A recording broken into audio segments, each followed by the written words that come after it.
General Vega Ossa, Outspace Fleet Commander, despised his meetings with his Cyborgian Overlord superior Om-6X. Ossa and the Air Corps were not part of the Cyborgian hive mind. They could neither fathom its temptation nor delight in its unrealities. It was a particularly foggy patch of Capital World.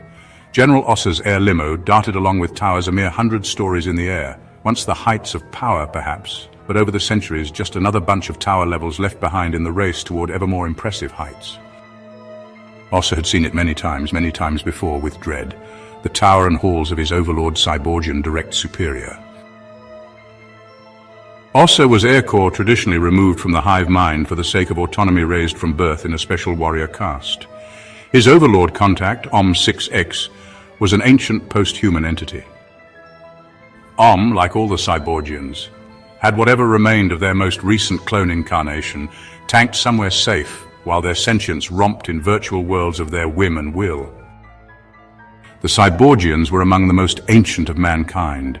In direct control of its largest and most powerful ancient empire, Om and his ilk sickened Ossa. Their bizarre indulgences, obtuse and useless intellectual pursuits, these seemed ever and ever more at odds with managing the society they ruled.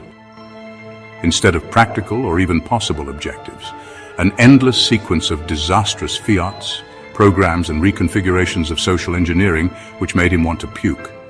That these lunatics and refugees from reason were in charge of civil society was bad enough. That they were the ultimate authority over the use of force was a pure theater of the absurd. At every meeting with Om, Baroque stylization and surreal symbolism laced his every word with games and multiple meanings. Enough with the games, Om. Enough theatrics. His air limo landed and he made his way into the halls of Overlord Om-6X. An android female styled with long butterfly wings guided him. Someone's idea of public art. Walk this way, please. Welcome to the halls of Om. The halls of OM-6X glistened about General Vega Ossa in a ghostly manner, losing opacity. Ossa grimaced. Om was going to put on a virtual show for his amusement, and the penalty of a wrong move would be an unvirtual death. Om's large head full of snakes smiled hugely, and a tuberous baritone laugher croaked out like a death throe. Ossa wondered what happened to the transhuman Cyborgian overlords in their long centuries of rule. What was it in the hive mind that predicated all their bizarre, elaborate behaviors? Surely nothing good. Ossa smiled back and steeled his fear.